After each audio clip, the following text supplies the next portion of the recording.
Hey, good morning, everybody. How are you today? Happy weekend. It is Saturday morning, Multifamily Unplugged. Welcome. Glad that you are here. And hey, if you are new to the show, if you're new to listening in, big shout out to you. Glad that you're here. Hope that you will gain a lot. I know today's conversation will be interesting, to say the least, and probably will give you some different insights on things. But here's my question for you this morning before we get started is what are you working on? What are you working on right now in your life, business wise, personal wise? What is are you bringing to the forefront? Are you maybe trying to close a multifamily deal? Are you raising capital? Are you building new relationships? What are you doing? Are you educating yourself some more? One of the things I've been talking about over the last week a lot is that education is only part of it, getting the education, but the accountability and taking action. Who's holding you accountable? Are you progressing? Are you on track to hit your goals? Are you ahead of your goals? Are you behind? What do you need to do? Well, if I can answer any questions or help, don't hesitate to reach out. You can find me on social media, anywhere you hang out. Like us, love us, subscribe, follow us, whatever you like to do. We're always bringing great content. If you're on YouTube this morning, smash that subscribe button, help out, and continue to be in front of good content. And if you're on Facebook, join our Facebook community at Multifamily Unplugged, and you'll always be kept abreast of new stuff, new information coming out, new courses that maybe I've recorded coming out, new guests going to be on in our live events that we do in Chicago. So glad you're here. If you grab your coffee, buckle up, because you're in for a ride this morning. I have a good friend of mine on, Michelle Kimbrough from Montana. We're going to try and figure out where Montana is this morning, but she's with Polaris Investments, and we're going to talk about how do you vet a sponsor, somebody that you're going to invest passively with. How do you check them out, and a business partner? And that's probably the bigger conversation this morning is how do we evaluate people we're going to go into business with? Let's bring Michelle in. Hey, good morning. Hey, how you doing? Thank you so much for having me on. Hey, thanks for coming back. Must You have been bet. all right the last time, huh? Yeah. So where is Montana? It's in a secret location I in think the so. United States, and we get a ton of snow, and it gets 30 below, and it's just awful here. And you still have snow on the ground today? No. That's good. Well, I'm up by Glacier National Park, and so there is some snow still up there. Yeah. They cleared the roads at the end of June, and I think somewhere around June 30th or so, they finally opened going to the Sun Road, which is the road that goes all the way through the park. So the snowpack stays for a minute. Yeah, I guess. Hey, so Glacier National Park, do they still have glaciers there? Yes, they do. They Really? do. Yeah, Is there's it, like 3 or 4. so really, it's that's an area of the country I've really never been to. I've been over to Seattle, in Washington and that, but I've never been to Montana or up in that area. So interesting. I'll have to come check it out. Yes, please come. It's beautiful. And there's a reason why John Steinbeck in his book Travels with Charlie said that Montana was purely God's country. And out of all the states that he traveled, this is the one that had his heart for sure. You've only been there a few years, right? You haven't been there real long. Where'd you move from? I'm embarrassed to say, but California. Southern California, right? Yes. Yeah, from the valley. Yes, I'm a California refugee. So from the beach to the snow, how'd you put that together? Well, it took several months of my dad and I, because I moved with my parents, putting criteria together of the things that we wanted. And we went through all of the states with our criteria, and we whittled it down to Idaho and Montana and Wyoming. And then we whittled it down a little bit more. And for me, as you know, I am an avid offshore sailor. I have over 10,000 miles. I've crossed the Pacific twice, and I've crewed all over the world. So for me, I had to be close to a body of water so I continue to sail, which I have here. Flathead Lake is the largest freshwater body, this side of the Mississippi. And my dad is a landscape artist. And so he wanted to spend the rest of his days painting Glacier National Park and Yosemite and all of these other things. So, and my mom, she just loved the trees. So that checked all of our boxes, along with, we have no sales tax here. I love that. No sales tax. Yes.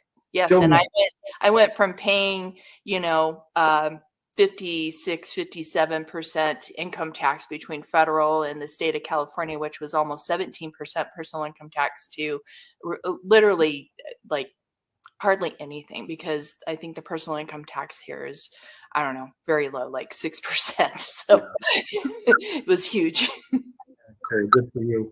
Hey, so Michelle, I always start my show, I ask one question of all my guests, and I always say I'm going to write a book on this, right?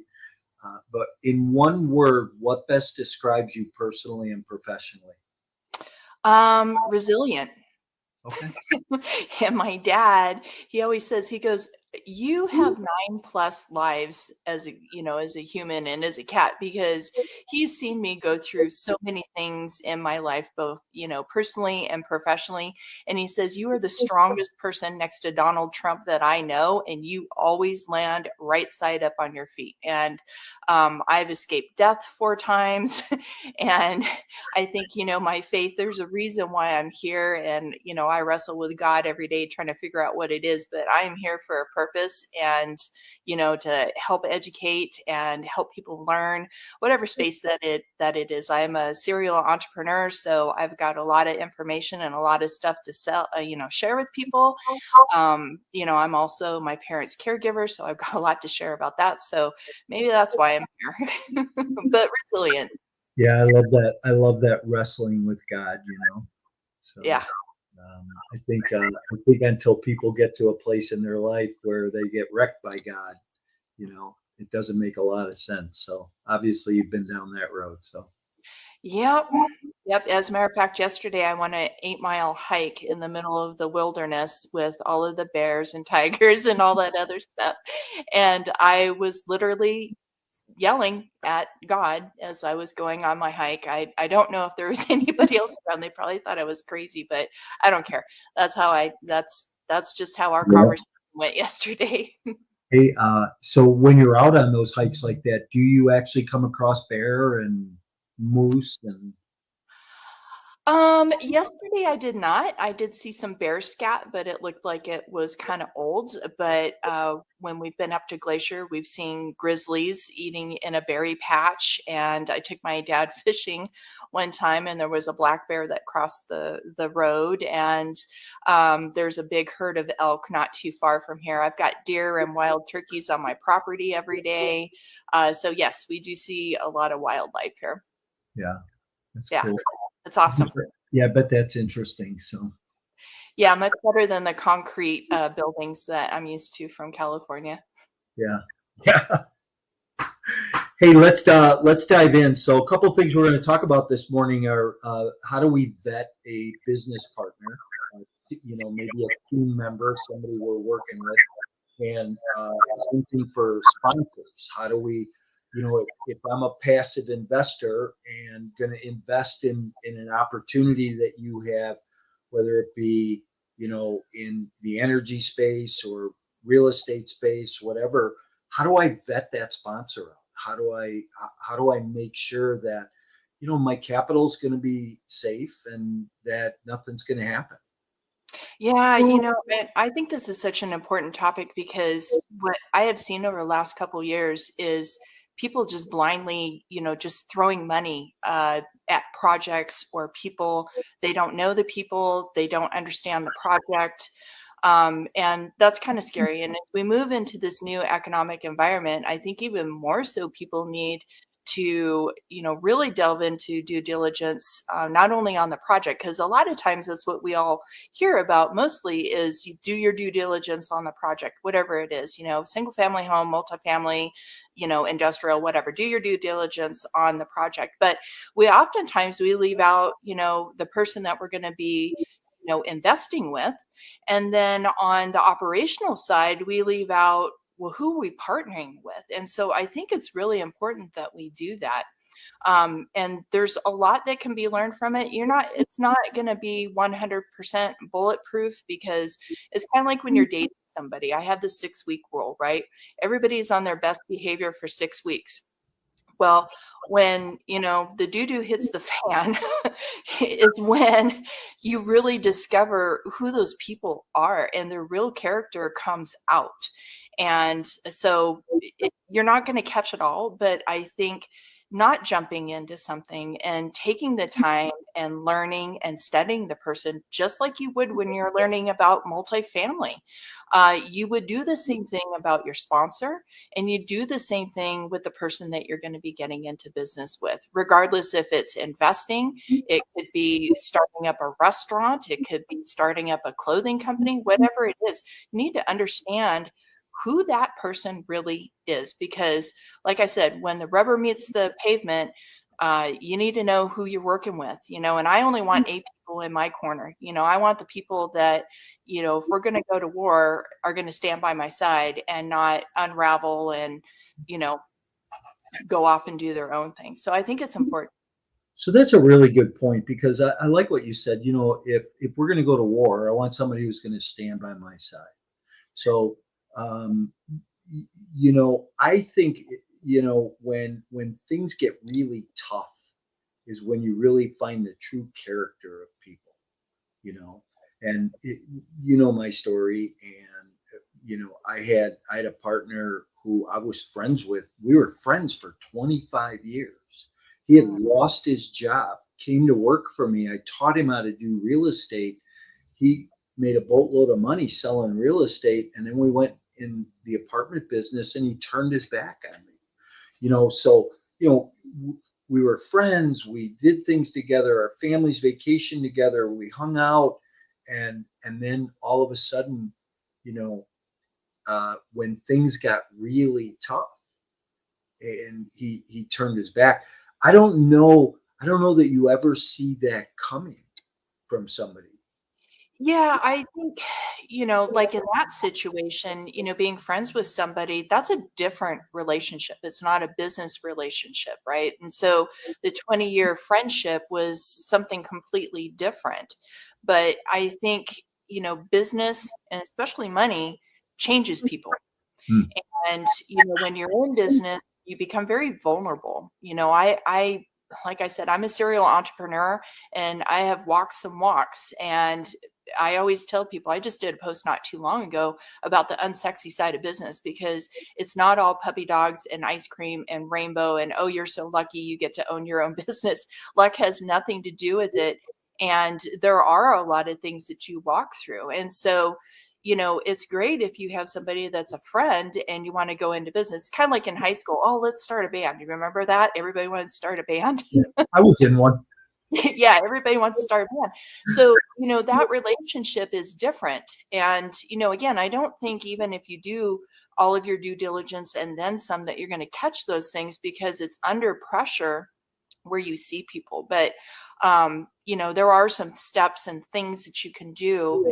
And I also think not jumping into a relationship with somebody, a month or a few weeks or a couple months after, but, having those crucial conversations and seeing how they put deals together and how the deals went. And, whatever you can do. And I mean, for me, at least a year, I have to know somebody before I'm going to jump into a situation like that. Because like you, I've been burned too. And I have chosen to learn from that. And, I don't want to be from reaction, and excitement of, yeah, let's go start a band. And then all of a sudden you find out, oh, you really can't play the guitar, or, know what, you can't sing at all, you're off key, so yeah, but I do think that there are steps and things that you can do, and get in the business of studying people and Yeah. asking questions. It's funny. I did a deal a couple of years ago with a couple of partners, and two of us looked at each other and said, we really have no interest in doing anything with our third partner again. Just because the change in values and who they became. I love your 6 week rule, right? And just kind of decided to go do something else. But that other partner and I have continued to have conversations and develop a deeper relationship, and really get to know each other more. And we lean on each other, and we can work well. We work well together. She knows my strengths. I know her strengths. And she asks for stuff. I ask for stuff, and it clicks. It works, right? Um, and and I think there's. So let me ask you this: what about values? What if you're going to look for a partner today, somebody to do business with? What values do you want to see in that individual? Yeah, that's a great question. So for me, what is their moral compass, right? So for me, I'm a God-fearing patriot. God comes first before anything. Um, I believe in the Constitution, and I will stand on the Constitution. I know that may be not popular today, but I do believe in the Constitution. So I think those two things are important to me. But then also, I look at things like their character. Do they talk about other people in a ill manner? Because I tend not to associate myself with people like that, because it says a lot about their character and also their morals and their values. I'm a very open book. If you have something to say to me, just tell me. I'm very approachable. I'm a big girl. You don't need to go around talking to 50 other people and spreading rumors. So that's usually a red flag for me. And then where they spend their time is important to me as well. If they have families, are they dedicated to their families? Are they constantly learning about whatever and expanding their skill set? So I think there's a lot around morals and values, and integrity is huge to me too, right? And trust but validate everything. Because in today's informational age and social media, in the speed of information that we get, we grew up in a time where rumors and school and stuff spread quickly, but now they spread at even an exponential speed. Yeah. And I think you have to be extra careful. So I look at multi levels. I look at a personal level, and then I look at a business level. Are people growing, or are they staying stagnant? Are they willing to get out in front of stuff, or are they the person that wants to take the back seat and let everybody else get the brunt of it? So I look at things from many different levels, as far as values. Yeah. How about give me a couple of qualities. I think values and qualities are two different things in people, right? I love that moral compass, um, comment you made. But what about qualities? What do people need to have quality wise about them? Yeah, I think they need to be approachable and open-minded. Mm. So not coming at it from an angle that they know it all, but there could possibly be other things that they could consider. So I like working with people that have open minds and that are willing to look at different viewpoints rather than just, draw in the sand, this is how it is and it's no other way. So I think that's a good quality there. I like to deal with people that are friendly. When we need to do business, we need to do business, but we should be warm and approachable to anybody and available too. And I think another quality that is good is a good communicator. Right. I like to get on the phone with people, that sending text messages, sometimes you can lose the tone or the meaning behind it. So people that are good communicators and that can ask for help, that they're just not, on a lone island suffering. And you gave a great example about your partner, how, you click. She needs something, she asks. And if you need something, she asks. And so I think having that collaboration is another key trait that I look for. Yeah. I like that open-minded thing. I think that's so important. I like to hire people in my business today that are younger than me, right? Because I think they have different ideas, different conceptual thoughts about how things should be done or how things get done, and I'm receptive to that. Where I know other people my age that are like, no way, I know how to do this, and don't worry about it. But here again, I think it's some of that you learn by, maybe the challenges you had along the way. Yeah, sure. And to add to that, I think having people in your sphere, whether it be business, personal, whatever, that are different ages, different backgrounds, different income, levels, because there's something to learn from everybody. And so you can only do that if you approach it from the openness and open mind to learn, and you look at things as learning opportunities and not, oh, they don't have anything I could use, and discredit people, because I think you can learn something from everybody. And even bad situations, when I encounter a bad situation, it's not a failure, because there are no failures in my life. There's just opportunities to learn.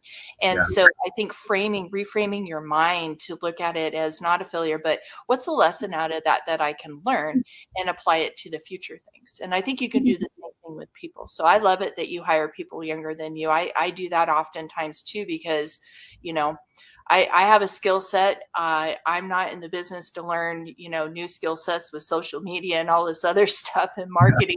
So there's other people out there that do it better than me. And, Right. that's the other thing too. I want to get in the room with people that are better than me, that are going to challenge me. So I think coming around, like you said, with the different ages and types and groups of people, Yeah. the people, if you hang out with mediocre people, well, you're going to be mediocre. Yeah. It's like my VA Rain, I mean, sometimes I just say, hey, handle it. Just do it, because I might not know how to do it, but I try and figure it out. But, she's got a handle on,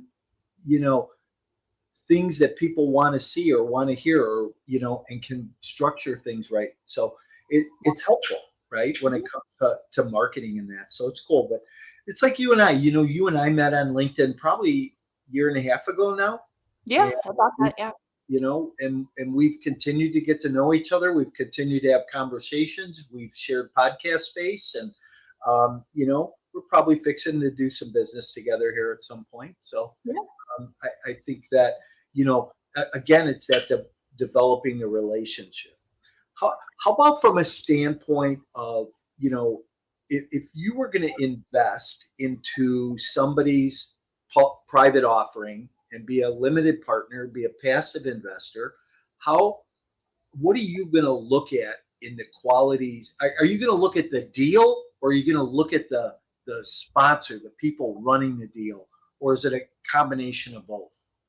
Well, that's a great question. I'm going to do both, right? Because I think as an investor, you can trust the sponsor that's putting the deal together, but it's kind of like the leader that doesn't know the business. Everybody else is doing it. So I think there's a lot of value in learning the deal, working the numbers, making sure that they pencil out and that you understand it. Because again, I've seen a lot of people throw money at stuff and they don't even know what they're throwing money at. Hopium. I don't, can we talk about Bitcoin here? But I don't know where you are with that. But like, if you look at the analytics behind it, a lot of people threw a lot of money at it when it was north of $60,000. And what is it trading at today? Is it going to go back up? We don't know. It's not even backed by anything. So, that makes me a little leery. It's another form of fiat currency. But I'm going to look at both. So I'm going to look at the deal. Does it pencil out? Do I understand the deal? And then I'm going to look at the sponsors, right? So some things I'm going to look at the sponsors is, one, I want a relationship with that sponsor. In what we're doing, in this space of raising capital syndications and taking people's money, it's a little bit different than going to the car lot and buying a car, right? So I want to know, is that person trustworthy? Are they wavering in anything that they're doing? I'm going to do background checks on them. What do they have in their past that I need to know about? Is there anything there that's important? I'm going to look at their social media pages. How are they representing themselves on, Instagram, LinkedIn, Facebook, Twitter, all of those things, because you can look at somebody and see how they're presenting themselves. They may be professional on LinkedIn, but then you go to Facebook and, they're drunk, passed out, and, everything else. I mean, once in a while, I guess that's okay. But, if you see trends, I look for trends, and that's, probably my analytical brain, but looking for those trends, right? And then I'm going to want to know what is the value of the deal? What am I getting? What are they getting? I want to understand both structure. And if anything is hidden, then, that might be a cue that maybe that's not the person for me, So yeah, I think I'm going to look at both of it, but I think the relationship is the biggest thing. I really want to know that person and how they operate, and do they waver in anything that they say, or their integrity, or things that they put out, or the different social media spaces. So let me, I'm sitting here thinking about this, and I know that I should be listening more to you, and not formulating a question, but this is really kind of like has come up in what you've said. So if you've continually mentioned, I want to have a relationship with them, but if you are a new investor looking at a deal because you saw it on social media or an ad somewhere and decided that this is where you want to be, how do you in a short period of time develop a relationship, or better yet, as a sponsor? So you being a sponsor raising capital, what are you doing to develop a relationship with that new investor to shorten the amount of time it takes for them to invest? Are you ready to skyrocket your investment portfolio and leave a legacy?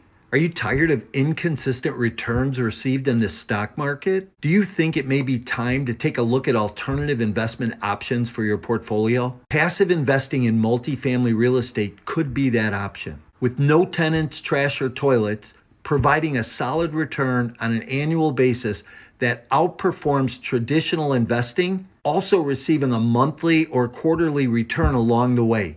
These lower risk and secure assets are a great hedge against inflation. If you want to learn more about these types of opportunities, you can email me directly to schedule a 15-minute consultation to see if you qualify. Just email me at mike@mikemorawski.com. Yeah, that's a great question, because if you have an active raise that you're doing and you're bringing in new investors, you've got a close date, right? So I get on the phone with everybody. Everybody gets a personal phone call from me, and I walk through, because I want to, and I have turned people away. Trust me, I have turned people away and said, this is not the investment for you, or this thing here isn't for you. But I get on the phone, and you can only start building a relationship and trust by having a open-ended two-way conversation. There is no way around that.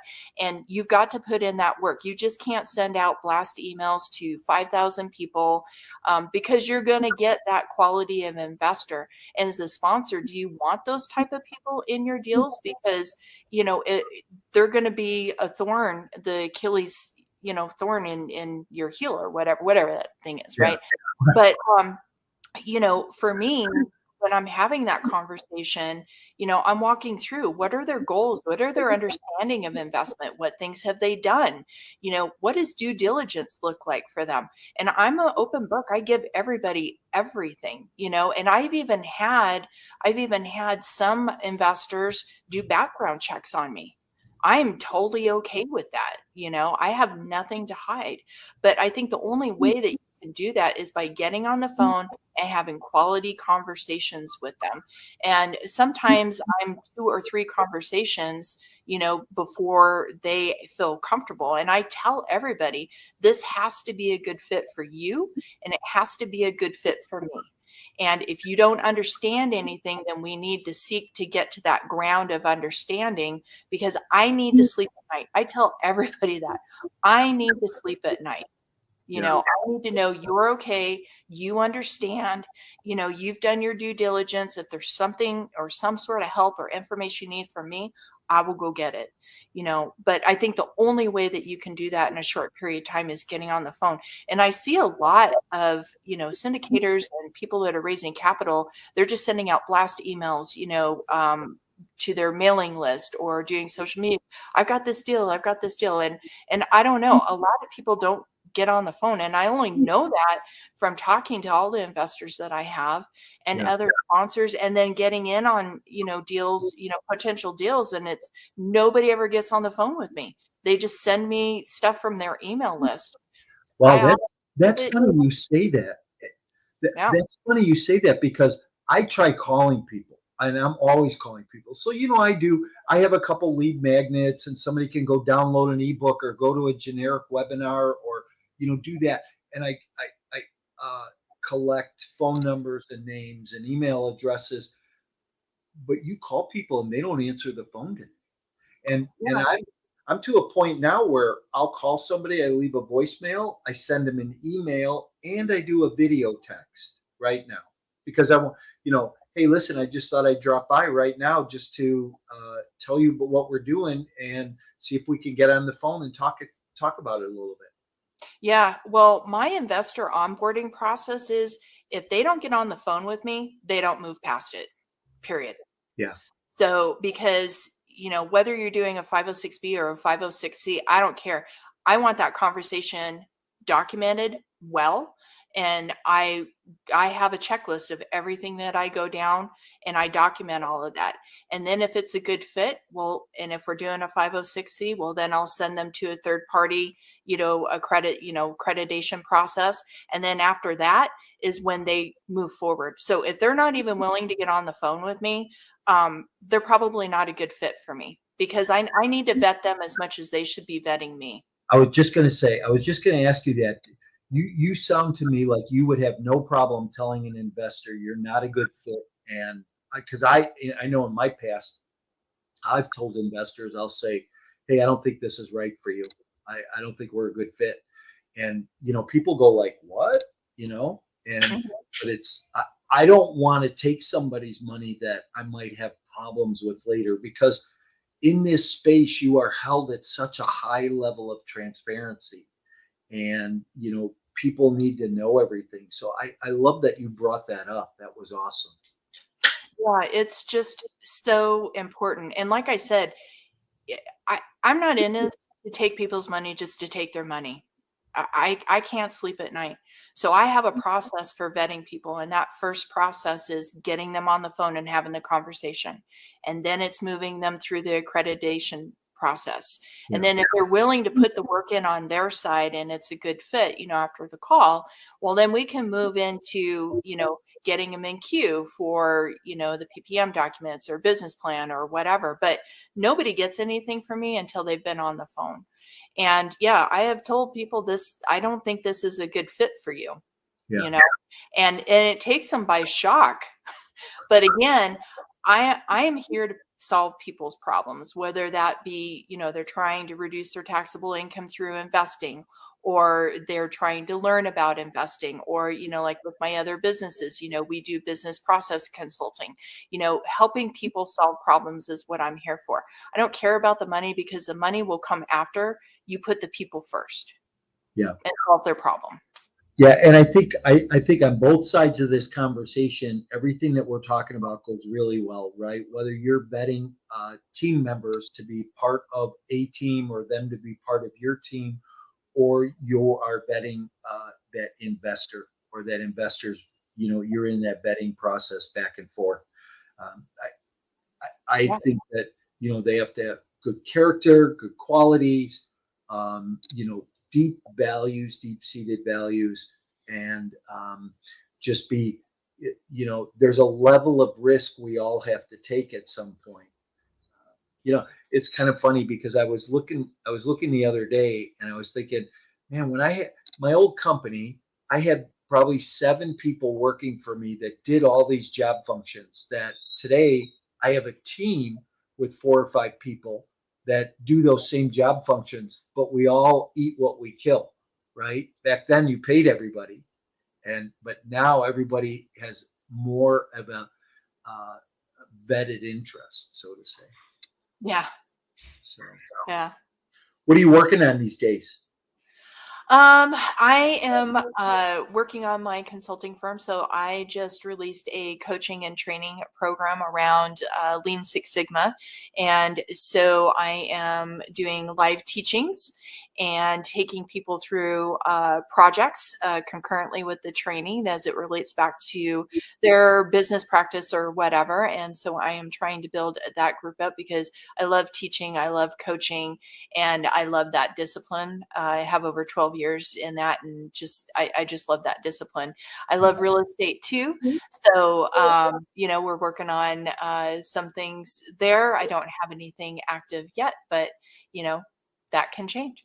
Yeah, good for you. Good for you. How about what do you project for over the next 6, 12, 18 months market wise? What do you see happening with the economy? There's so many doomsday experts out there today, right? What do you? Yeah.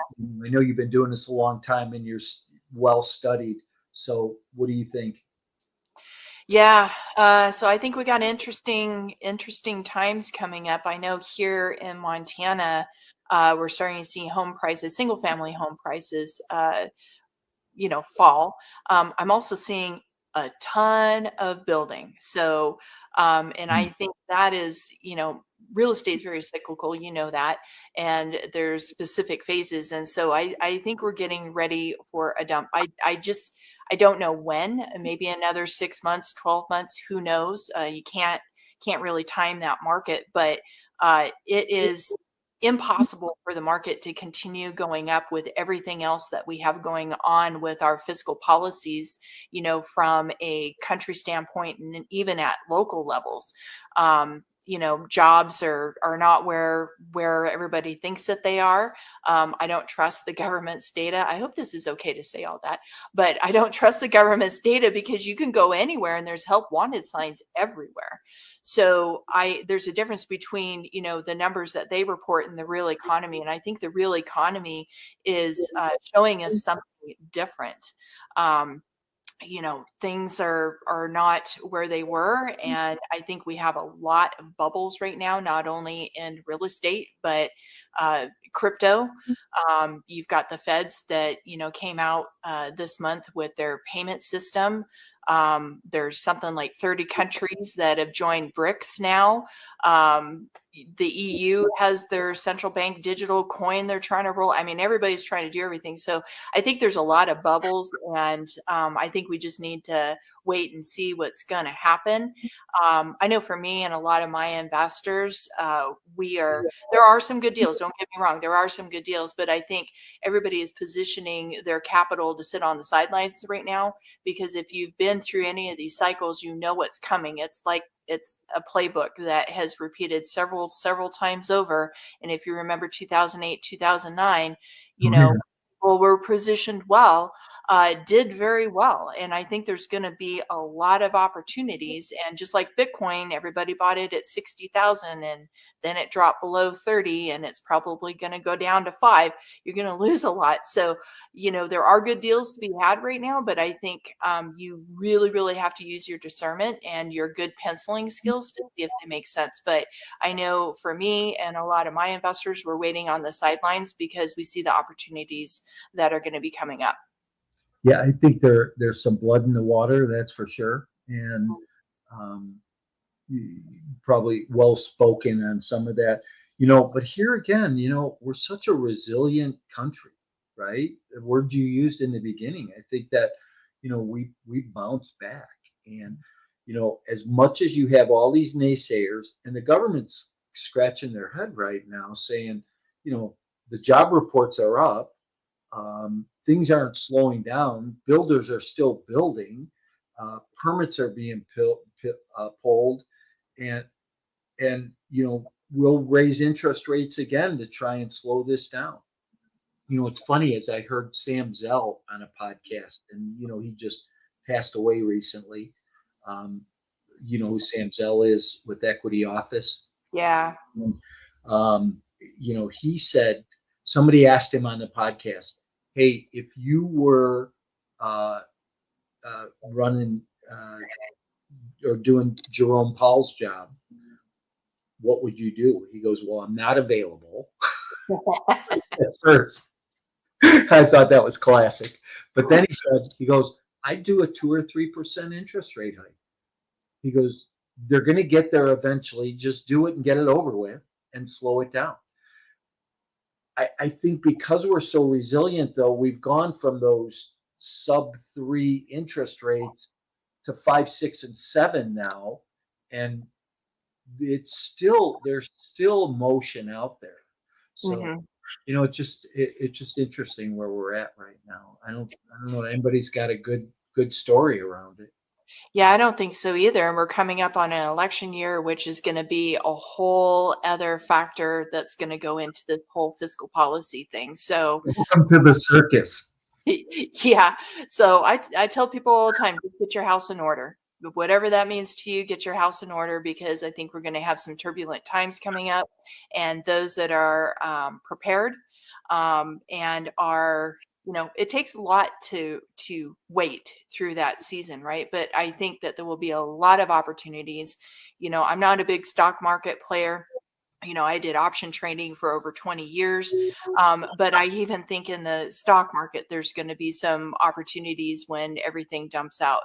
So again, being resilient and being patient while you're waiting in this season, doing your homework, learning, listening to people like you on your podcast, and just gathering all of that intel and waiting for the opportunities, because those that are just blindly throwing money at stuff for the last couple of years or even now aren't going to have that cash flow and equity when those opportunities do present themselves. And again, it's very cyclical, and most of the money is made at those downturns. Yeah, for sure. Hey, thanks for being here today. I appreciate you. Yeah, I appreciate you too. Thank you so much. What do you want people to know? Oh, what do I want people to know? That I am fun, resilient, and I am a savage queen.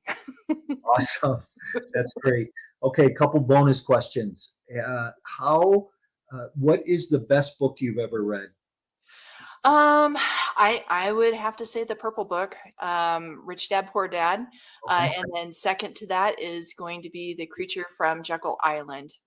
Okay. By I heard somebody else mention that book once before. I should probably read that. Oh man, it's a game changer. Favorite food? Favorite food? Chocolate. Well, let me take that. Is that a food or a vegetable? I don't know. Maybe chocolate. I think it's actually like a spice. I'm going to say steak. I like a good steak. Good for you. Hence living in Montana. Yeah, and I'm actually getting a quarter of a I don't know, Wow. heifer or a cow or something. So it's all grass fed, and yeah, my dad and I are going to have meat for probably 2 years. It's something like 200 pounds, 225 pounds of meat. I don't know. So it'll be a first for me, but I'm excited. Yeah, cool. Yeah. You'll have to have a party. Yes, I'll invite you, and then you can come to Montana. Make sure it's not snowing. I know you love the snow. Yeah. Hey, thanks for being here. It's been great. How do people get a hold of you, Michelle? Yeah, absolutely. So they can go to my website, michellekimbrough.com, and I think you have it on the banner below.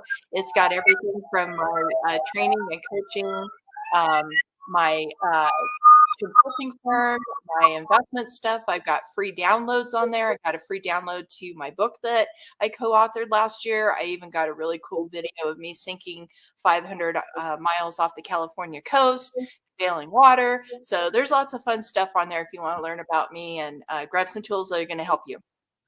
Wow, how'd you get out of that one? That's a story for another podcast.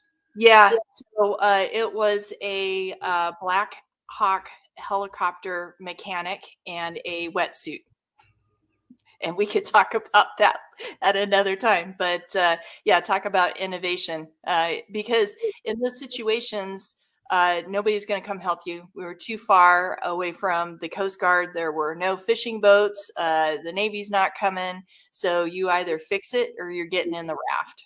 And we fixed it. Well, good for you. That's awesome.